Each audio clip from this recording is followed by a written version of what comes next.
Hi all, Indumati జీవనతో చూడు జీవన, మీరిద్దరు ప్రేమించి పెళ్లి చేసుకున్నారు. వాడిది రివెంజ్ కావచ్చు.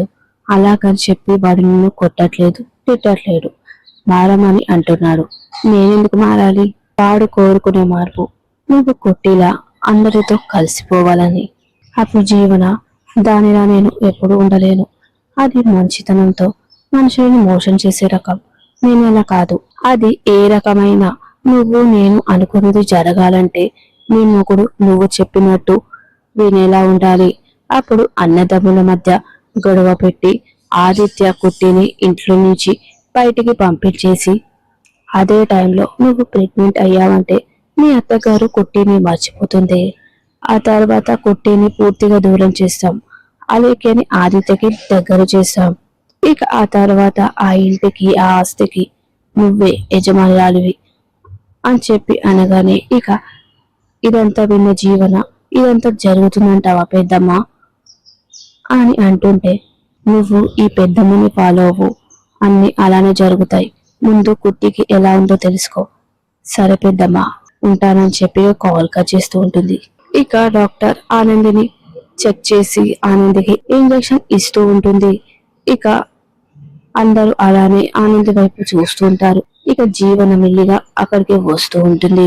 ఇంజెక్షన్ ఇవ్వగానే ఇక ఆదిత్య డాక్టర్ ఆనంద్కి ఎలా ఉంది అని చెప్పి అడుగుతూ ఉంటే, ఇప్పుడు కడుపు నొప్పి తగ్గిందండి అని చెప్పి మెల్లిగా లేయబోతుంటే ఇక పద్మమ్మ ఆనందిని పట్టుకుంటూ కూర్చోబెడుతూ ఉంటుంది. ఇక డాక్టర్ అందరితో ఇంజెక్షన్ ఇచ్చాను కదా, ఇప్పుడు వెంటనే పెయిన్ రిలీఫ్ అవుతుంది అని చెప్పి అనగానే ఇక పద్మమ్మ ఉన్నట్టుండి కడుపు పట్టుకుని ఎందుకు పడిపోయిందమ్మా అని అంటుంటే, ఫుడ్ పాయిజన్ అయి ఉంటుంది అని డాక్టర్ చెప్పగానే ఇక సింహాద్రి అంటే ఏంటిదమ్మా అని అడుగుతూ ఉంటే, ఫుడ్ తీసుకున్నారు కదా దాంట్లో ప్రాబ్లము అని చెప్పి అనగానే ఇక శశికాంత్ ఆనంది బయట ఫుడ్ ఏం తినలేదు కదా అని అంటుంటే, ఒక్కోసారి ఇంట్లో ఫుడ్ కూడా ఫుడ్ పాయిజన్ అవుతుంది అని డాక్టర్ చెప్తూ ఉంటుంది. ఇదంతా విన్న జీవన డాక్టర్ తో, అంటే డాక్టర్ ఇప్పుడు ఆనంద్కి ఏం కానట్టే కదా అని అంటుంటే, ఇప్పుడు తను కంప్లీట్ గా ఆల్ రైట్, కానీ తను ఫుడ్ విషయంలో రెస్ట్ తీసుకోవాలి, జాగ్రత్త తీసుకోవాలి. జీవన పద్మమ్మతో, అంటే ఇప్పుడు మీరు ఆనందిని ఇంటికి తీసుకెళ్ళొచ్చు కదా అని అంటుంటే ఇక సోనుందా, జీవన నీకు కొంచెమన్నా బుద్ధుందా? ఆనంది కడుపు నొప్పితో ఉంది, ఇప్పుడు డాక్టర్ రెస్ట్ తీసుకోమని చెప్పారు, కానీ నువ్వు ఇంటికి తీసుకెళ్ళొచ్చు కదా అని బుద్ధి లేకుండా మాట్లాడుతున్నావు అని అనగానే ఇక జీవన సారీ అత్తయ్య గారు అని చెప్పి అంటూ ఉంటుంది. ఇక సునీంద డాక్టర్ తో, డాక్టర్ గారు మీరు ఆనంద్కి ఇంకేమైనా టెస్ట్ చేయాలా అని అనగానే లేదండి అవసరం లేదు, తను రెస్ట్ తీసుకుంటే సరిపోతుంది అని చెప్పి అంటూ ఉంటుంది. ఏమైనా ఉంటే కాల్ చేయండి అని చెప్పి ఇక డాక్టర్ అక్కడి నుంచి వెళ్ళిపోతూ ఉంటుంది. ఇక ఆనంది సునంద వైపే చూస్తూ ఉంటుంది. ఇక సునంద కూడా ఆనంది వైపు చూస్తూ ఉంటుంది. ఇక ఆనంది సునందతో మాట్లాడాలని చెప్పి అత్తయ్య అని చెప్పి అంటుంటే, నువ్వు రెస్ట్ తీసుకోనండి, మనం తర్వాత మాట్లాడుకుందాం అని చెప్పి వెంటనే అక్కడి నుంచి వెళ్ళిపోతూ ఉంటుంది. ఇక చైతన్య, అందరం ఇక్కడెందుకు, అత్తయ్య మామయ్య ఉంటారు కదా, మనం బయటికి వెళ్దాం పద, జీవన పద అని చెప్పి అందరూ వెళ్తూ ఉంటారు. ఇక ఆదిత్య జాగ్రత్త ఆనంది అని చెప్పి ఆదిత్య కూడా బయటికి వెళ్తూ ఉంటాడు. ఇక పద్మమ్మ సింహాద్రిలు ఇద్దరు ఆనంది వైపు చూస్తూ ఉంటారు. ఇక పద్మమ్మ ఆనందిని చూస్తూ, బిడ్డ నిన్ను ఒకటి అడుగుతా చెప్తావా? ఏంటమ్మా? నువ్వు ఈరోజు ఏం తిన్నావు బిడ్డ అని అంటుంటే, రెగ్యులర్ గా తినే ఫుడ్డే తిన్నానమ్మా, మరి రోజు రాని కడుపు నొప్పు ఈ రోజు ఎందుకు వచ్చింది అని అంటుంటే, ఏ పద్దాలు అన్ని మనం అనుకునే జరుగుతాయా అని అంటుంటే, అట్లా కాదయ్యా, ఇది ఎవరైనా కావాలని చేస్తుంటే, కావాలని ఎవరు చేస్తారే, ఏమో ఎవరైనా చేస్తుంటారేమో అనుకుంటున్నాను. ఇదంతా విన్న ఆనంది, అమ్మా నువ్వు గట్లా మాట్లాడకు, ఫుడ్ పాయిజనింగ్ అవ్వడానికి 100 కారణాలు ఉంటాయి అని అంటుంటే, ఈ కారణాలన్నీ ఆగిపోయిన కార్యక్రమాన్ని ముందుకు తీసుకెళ్తాయా బిడ్డ? నీకు నొప్పి కడుపులో వచ్చింది, మాకు ఇది గుండెలో వచ్చింది, మీకు శోభనం ఏర్పాటు ఇది 5వసారి, మళ్ళీ ఆగిపోయింది. పద్మమ్మ ఏడుస్తూ అమ్మ నాన్నలుగా, నీ మీద నాకు కొండంత ఆశలుంటాయి బిడ్డ, నీకోసం నేనేమి గొప్పగా చేయకపోవచ్చు, కానీ నీ మంచి కోరుకుంటాం బిడ్డ, అట్లనే లేకపోతే మేము గోబిలవుతాం అని అంటుంటే, ఇప్పుడు నాకు ఏం కాలేదు కదమ్మా, ఎందుకు అంత పరిశాన్ అవుతున్నావు అని అంటుంటే, అట్లా కాదు బిడ్డ అని చెప్పి బాధపడుతూ ఏడుస్తూ ఉంటుంది. ఇవన్నీ నీకు తెలియదే అని అంటూ ఉంటుంది. నాయనా, నువ్వు అమ్మని తీసుకొని బయలుదేరు అని అంటుంటే, నేనేడిపోతానే అమ్మ, నేను చూస్తుంటే నాకు మళ్ళీ నొప్పెచ్చేలాగా ఉంది అని అంటుంటే, ఇక సింహాద్రి పద్మమ్మతో, ఏ పద్దాలు, మనం పోదాం పావే అని అంటుంటే, బిడ్డను తీసుకొని పోదామయ్యా. ఏం మాట్లాడుతున్నావే, బిడ్డను తీసుకొని మనం ఏడికి పోతాం, మన ఇంటికి పోదాం, 2 రోజులైన తర్వాత మళ్ళీ ముహూర్తం పెట్టిద్దాం. ఏంది నీకు, ఏమైంది ఈ పొద్దు? ఈ మాటలు ఆ సినుందమ్మ అయినదంటే గొడవ అవుతుంది. ఎందుకు అవుతుందయ్యా? ఎందుకంటే వాళ్ళు మన బిడ్డని మంచిగా చూసుకోవట్లేదు అని అనుకుంటారు. ఈ మాటే నిజమేనయ్యా అని అంటుంటే, బిడ్డ చూస్తుంటే మీ అమ్మ కొట్లాటకే వచ్చినట్టున్నది. మనం బిడ్డని తీసుకొని అల్లుని తీసుకొని పుట్టింటికి పోతూ ఉంటే ఆవిడెందుకు గదిలో కూర్చోవాలయ్యా? బయటికి ఆశీర్వాదం ఇస్తానికి రావాలి కదా అని గట్టిగా అంటుంటే, ఏ పద్దాలు మెల్లగానే ఎవరైనా వింటారు అని సింహాది అంటూ ఉంటాడు. ఇదంతా విన్న ఆనంది, నైనా ముందు అమ్మని తీసుకొని ఇక్కడి నుంచి పో, అమ్మ జరంతసేపు ఇక్కడే ఉందంటే ఖచ్చితంగా లొల్లైతది అని అంటుంటే, అడిగిన దానికి బదులు ఇవ్వకుండా లొల్లంటావేంటి? మా అత్తయ్య గారికి తలనొప్పిగా ఉందమ్మా. ఇప్పుడేమైంది ఆ తలనొప్పి? చూడ్నికి వచ్చింది కదా అని అంటుంటే, ఇక సింహాద్రి, బిడ్డ చెప్పింది రైటేనే, నిన్ను జరంతసేపు ఇక్కడే ఉండనిచ్చి అంటే బరాబర్ రొల్లైతది, పద పోదంపా అని అంటూ ఉంటాడు. రావే అని చెప్పి ఇక వెంటనే చేయి పట్టుకొని రమ్మని అంటుంటే, నేను రానయ్యా, నేను బిడ్డతోనే ఉంటాను అంటుంటే, ఒక్కటి ఇచ్చినా అంటే కింద పడతావు, ముందు రావే అని చెప్పి ఇక లాక్కెళ్తూ తీసుకెళ్తూ ఉంటాడు. బిడ్డ జర జాగ్రత్త, భద్రం అని చెప్పి ఇక పద్మమ్మ అంటూ వెళ్ళిపోతూ ఉంటారు. ఇక ఆనంది, నీ అనుమానం కరెక్టే అమ్మా, మా అత్తగారికి నేనంటే పడట్లేదు, కానీ ఏం చేయాలో నాకు సమజైతలేదు అని అనుకుంటూ ఉంటుంది.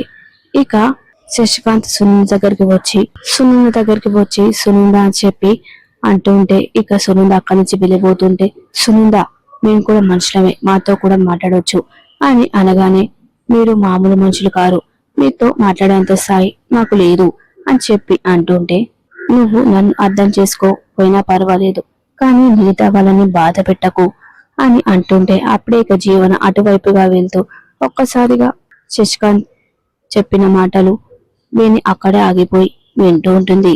వీళ్ళు కొట్టుకోవడం మళ్ళీ మొదలు పెట్టినట్టున్నారు, కానీ దేనికోసం కొట్టుకుంటున్నారో అర్థం కావట్లేదు.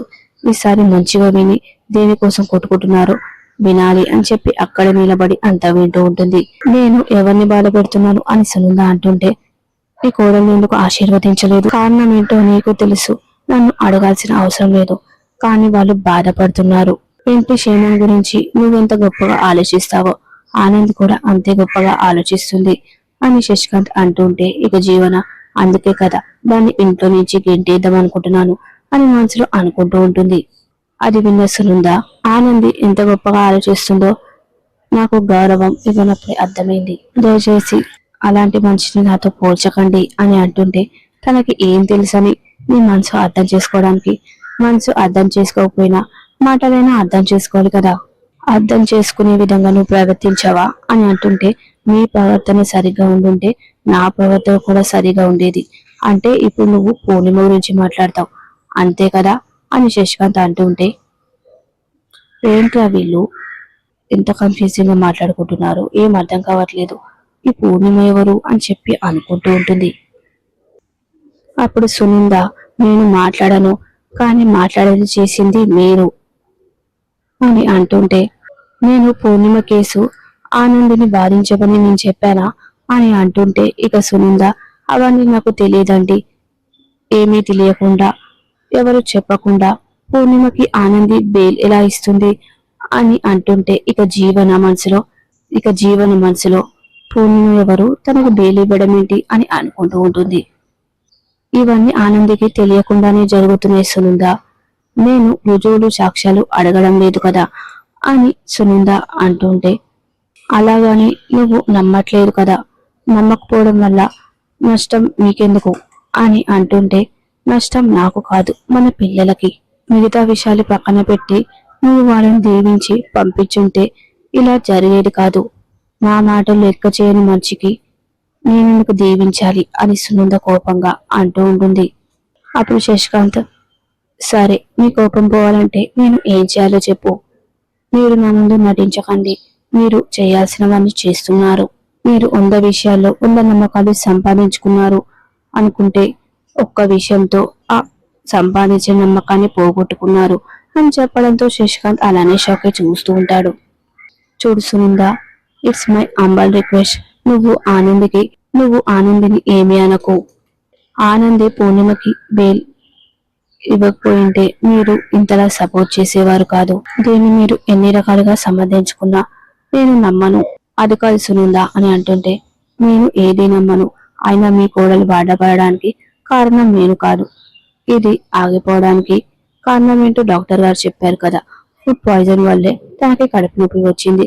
దానికి నాకు ఎలాంటి సంబంధం లేదు అని చెప్పి అంటూ ఉంటుంది. అందరి కారణంగా నేను బాధపడుతున్నాను, కానీ నా కారణంగా ఎవరు బాధపడడం లేదు అని చెప్పి అక్కడి నుంచి వెళ్ళిపోతూ ఉంటుంది. ఇక జీవన మనసులో అసలు ఈ పూర్ణిమ ఎవరు? ఆనంది పూర్ణిమకి బెయిల్ ఇవ్వడం ఏంటి? దానికి మామయ్య గారికి ఏంటి సంబంధం అని చెప్పి అనుకుంటూ ఉంటుంది మనసులో. శశికాంత్ పిలుస్తున్నా కూడా సునంద అలానే వెళ్ళిపోతూ ఉంటుంది. అనుమానం మొదలైన చోట నమ్మకానికి విలువ ఉండదు. నమ్మకానికి విలువ లేని చోట ఏ బంధం జీవితాంతం ఉండదు అని చెప్పి అనుకుంటూ ఉంటాడు. ఇక సింహాతి కూర్చున్న పద్మమ్మతో, ఇంటికి పోదామంటే గీడ కూర్చున్నావేందే అని అంటుంటే, నేను రానయ్యా. అదేందే, ఇంటి తానా బిడ్డ దగ్గర నుంచి రానన్నావు, ఇప్పుడు ఇక్కడి నుంచి ఇంటి తానికి రానంటున్నావు, అసలేందే అని అంటుంటే, ఇక పద్మమ్మ లేచి నిలబడి, ఆ ఇంట్లో ఏదో జరుగుతుందయ్యా. బిడ్డకి ముప్పుంది. బిడ్డకి జరగాల్సిన కార్యక్రమం ఆగిపోయిందని నీకు గొబ్బులు లేదా అని అంటుంటే, అవునే, ఈరోజు జరగాల్సింది ఆగిపోయింది, కానీ మళ్ళీ అది జరగదా అని సింహది అంటుంటే, మళ్ళా మనం అనుకున్నట్టు ముహూర్తాలు పెడతాం, మళ్ళీ గా పొద్దు కూడా గిట్లనే అవుతుంది అని అంటుంటే, ఏంటి శాపాలు పెడుతున్నావా? గా పని ఎవరో చేస్తురయ్యా, అందుకే ఎప్పుడు గిట్లెందుకు జరుగుతుంది అని అంటుంటే, అరే ఆగిన ప్రతిసారి ఏదో ఒక కారణం ఉంది కదా అని అంటుంటే, కారణం కాదయ్యా, బిడ్డ బతుకులోనే ఏదో ఒక దోషం ఉంది అని అంటుంటే, ఏంటి దోషమేంది? ఇక పద్మమ్మ, బిడ్డ కోరుకుంది ఏది దక్కదు. దానికి కన్నులు ఉన్నారా? లేరు. కన్న తల్లి ఉందా? బిడ్డ చిన్నగా ఉన్నప్పుడే చనిపోయింది. ఆ తర్వాత నాయనమ్మ దగ్గర బతకాలనుకుంది, ఆ నుంచి దూరమైంది. ఆ తర్వాత మన దగ్గరకు వచ్చింది, మన దగ్గర పెరిగింది. అప్పుడు మనం బిడ్డకి పెళ్లి చేయాలనుకున్నాం, కానీ గది వేరే పెళ్లి చేసుకుంది. అది ఒక పెద్ద లాయర్ అవ్వాలనుకుంది, కానీ వాళ్ళ అత్తగారు తీసుకెళ్లి ఆఫీస్ లో పడేసింది అని చెప్తుంటే ఇక సింహార్తి అలానే చూస్తూ ఉంటాడు. ఇప్పుడైతే అల్లుడు వారు బిడ్డ మంచిగా ఉంటారు, కానీ వాళ్ళని కలిపే దారే దొరకట్లేదయ్యా అని అంటుంటే, ఇక సింహార్తి ఇదంతా విని, నువ్వు చెప్పినవన్నీ నిజమేనే, అయితే ఇప్పుడు ఏం చేద్దామంటావు అని అంటుంటే, చనిపోయిన బిడ్డని యాదించుకుంటూ నువ్వు దినాము తాగేవాడివి. గప్పుడు మన కులదైవం ఎల్లమ్మ తల్లికి నేను గట్టిగా మొక్కుకొని పూజ చేసిన అప్పుడు మన బిడ్డ మన బతుకులోకి వచ్చిందయ్యా, మన బతుకులు మార్చింది అని చెప్పి అనగానే, అయితే ఇప్పుడు ఏం చేయమంటావి? ఇప్పుడు కూడా ఆ ఎల్లమ్మ తల్లికి మొక్కుకొని పూజ చేస్తాయా, అప్పుడు బిడ్డ బతుకు బాగుంటుంది అని చెప్పి అంటూ ఉంటుంది. మనకు కావాల్సింది కూడా అదే అని సింహాది అంటుంటే, పూజ రేపే చేయాలయ్యా, సరే పోదాం పద అని చెప్పి ఇద్దరు వెళ్తూ ఉంటారు. ఇక జీవన ఇందుమతికి ఫోన్ చేసి, నీకు అర్జెంటుగా ఒక విషయం చెప్పాలి పెద్దమ్మ. ఏంటది? నీకు 2 నెలల క్రితం గొడవ జరుగుతుందని చెప్పాను కదా, మా అత్తయ్య గారికి మామయ్య గారికి గొడవ జరిగిందని చెప్పాను కదా. అవును, దాని గురించి ఏమైనా తెలిసిందా? తెలిసింది. ఏంటి కారణం అని అడుగుతూ ఉంటే, కారణం ఏంటి అని కాదు, కారణం ఎవరు అని అడుగు. కారణం పూర్ణిమనా? ఎవరు? అది నేను కనిపెట్టాలి. కనిపెట్టడం ఏంటి? అసలు నువ్వు ఏమిన్నావు అని అంటుంటే, మా అత్తయ్య గారికి మామయ్య గారికి మధ్యలో గొడవ జరుగుతుంది, మధ్యలో పూర్ణిమ అనే వ్యక్తి వస్తుంది, కానీ ఆవిడెవరో నాకు అర్థం కావడం లేదు. ఆ పూర్ణిమ ఎవరో నేను తెలుసుకోవాలి. అప్పుడే ఇదంతా దేని గురించి జరుగుతుంది, గొడవ ఏంటి అనేది పూర్తిగా నాకు తెలుస్తుంది. పూర్ణిమ 3వ మనిషి అన్నమాట. అవును, పూర్ణిమ 3వ మనిషి. ఆ పూర్ణిమకి ఆనంది బెయిల్ ఇప్పించిందంట అని చెప్పి అనగానే, ఇన్ని రోజులు మనకి ఏదో ఒకటి తెలియకే అనుకున్నాం, కానీ ఇప్పుడు ఏదో ఒక క్లూ దొరికింది కదా, దాంతో మనం అంతా తెలుసుకోవచ్చు అని అని అంటూ ఉంటుంది. ముక్కు ముఖం తెలియని మనిషికైతే మీ అత్తే మామయ్య గొడవపడే అవసరం ఉండదు. మీ అత్తమ్మకి మీ మామయ్యకి కొట్టికి ఆ పూర్ణిమకి ఏదో సంబంధం ఉంది. అది పూర్తిగా నువ్వు తెలుసుకోవాలి. అదేంటో నేను తెలుసుకుంటాను కదా, తొందరగా తెలుసుకో. అది నేను తెలుసుకుంటాను కదా, నువ్వేం టెన్షన్ పడకు అని అంటూ ఉంటే ఇక ఇందుమతి ఇప్పుడు కొట్టు పరిస్థితి ఏంటి అని చెప్పి అనగానే అది ఇప్పుడు బానే ఉంది. ఆనంది స్పృహలోకి వచ్చింది. అందరూ అది ఫుడ్ పాయిజన్ అనుకుంటున్నారు, కానీ వాళ్ళకి తెలియదు కదా ఆనందికి అలా జరగడానికి కారణం నేనే అని చెప్పి అనగానే ఇదంతా విన్న చైతన్య ఒక్కసారిగా షాక్ అయి అలానే చూస్తూ ఉంటాడు.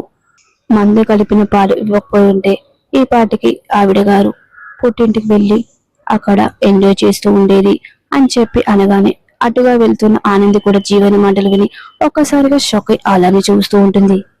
పాపం కూతురి శోభను ఆగిపోయినందుకు ఆ పద్మమ్మ సింహాదులు చాలా బాధపడ్డారు. ఆయన నేనుండగా వాళ్ళకి శోభనం ఎలా జరగనిస్తాను అని చెప్పి అంటుంటే ఇక కోపంగా చేతను చూస్తూ ఉంటాడు. ఈ మాట కూడా నిజమే, కానీ నువ్వు కాస్త జాగ్రత్తగా ఉండు అని అనగానే నో ప్రాబ్లం, ఇక్కడ మననెవరు అనుమానించేది అని అంటుంటే ఇక ఆనంది చైతన్య వైపు చూస్తూ ఉంటుంది. ఇక కోపంగా చైతన్య జీవన దగ్గరికి వెళ్ళబోతుంటే ఇక ఆనంది వెంటనే చైతన్య చేపట్టుకుని లాక్కొని పక్కకు తీసుకెళ్తూ ఉంటుంది. వదిన అని చెప్పి అంటుంటే నేను అంతా విన్నాను. ఇలాంటి మనిషిని ఏం చేయాలో నాకు బాగా తెలుసు వదిన. ఇలా చేసిన దానికి నేను నీ మొహం చూడాలంటేనే నాకు ఏదోలా ఉంది అని అంటుంటే నువ్వేం చేసినావు? జీవన లాంటి మనిషిని నేను పెళ్లి చేసుకోవడమే నా తప్పు. ఇప్పుడే జీవన్ని లాక్కొచ్చి అందరి ముందు నిజాన్ని కక్కిస్తాను. అప్పుడు అమ్మ ఏం శిక్ష వేయాలో అమ్మే చూసుకుంటుంది అని చెప్పి అంటుంటే ఆనంది ఆగు అని చెప్పి అంటూ ఉంటుంది. ఒకరి ఆనందాన్ని చెడగొట్టాలనుకున్న మనిషికి ఎలాంటి శిక్ష వేసినా పర్వాలేదు. నువ్వు ఆవేశపడితే ఏం జరుగుతుందో తెలుసా? ఏం జరిగినా పర్వాలేదు వదిన, దాన్ని నేను ఊరికే వదిలిపెట్టను అని అంటుంటే తను ఎవరు? మీ భార్యాభర్తల్లో ఎవరు తప్పు చేసినా ఇంకొకరు ఆవేశపడకూడదు, వాళ్ళని అర్థం చేసుకోవాలి. జీవన ఇలా చేయడానికి కారణం ఉంది. దానికి కారణం అసూయ. ఏంటి అసూయన? అవును, ఆడవాళ్ళలో సహజంగా ఉండే గుణం అసూయ.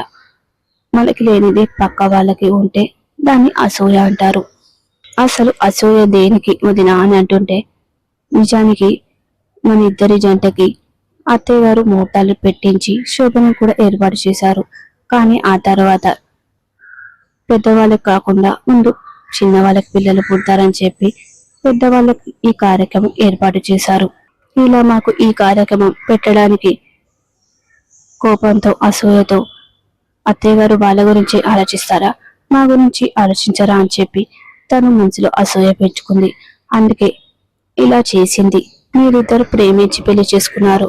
ప్రేమించే వాళ్ళకి క్షమించే గుణం ఉండదా? నువ్వు వెళ్ళినా చెప్పు వదిన, నేను దాన్ని క్షమించను అని అంటుంటే నువ్వు చెప్పింది నిజమే చైతన్య, కానీ ఇప్పుడు ఈ ముచ్చట అత్తయ్య దగ్గరికి తీసుకెళ్తే ఏమవుతుంది? పెద్ద పంచాయతీ అవుతుంది. ఆ తర్వాత మీరు మంచిగా ఉండగలరా? ఉండలేరు. నా కారణంగా మీ ఇద్దరి మధ్య గొడవ జరగొద్దు. జీవనం క్షమించి ఇది ఇక్కడితో మర్చిపో చైతన్య అని చెప్తూ ఉంటుంది. నువ్వు క్షమించిన ఆ జీవనం మళ్ళీ ఇలాంటి తప్పు చేస్తుంది వదిన అని అంటుంటే జీవన చేసిన నేను చేయనీయను చైతన్య అని చెప్పి అంటూ ఉంటుంది. ఇక ప్రోమోలో ఆదిత్య ఆనందితో నువ్వు జీవితాన్ని పూర్తిగా అర్థం చేసుకున్న మనిషివి. మనిషికున్న బంధాల పట్ల, మనుషులకి మధ్య ఉండే అనుబంధాల పట్ల పూర్తిగా బాధ్యత తెలిసిన దానివి. నీలాంటి భార్య దొరకడం నా అదృష్టం ఆనంది. ఇక ఆదిత్య దేబు నుంచి రోజ్ ఫ్లవర్ ని తీసి వెంటనే ఆనంది ఇవ్వడానికి మోకాళ్ళ మీద కూర్చొని ఈ ఉన్నతమైన మనిషికి మీ భర్త ఇస్తున్న సదా మీ సేవకి శుభాకాంక్షలు అని చెప్పి ఇస్తుంటే ఇక ఆనందపడుతూ ఆనంది దాన్ని తీసుకుంటూ ఇద్దరు ఒకరినొకరు హగ్ చేసుకుంటూ ఉంటారు.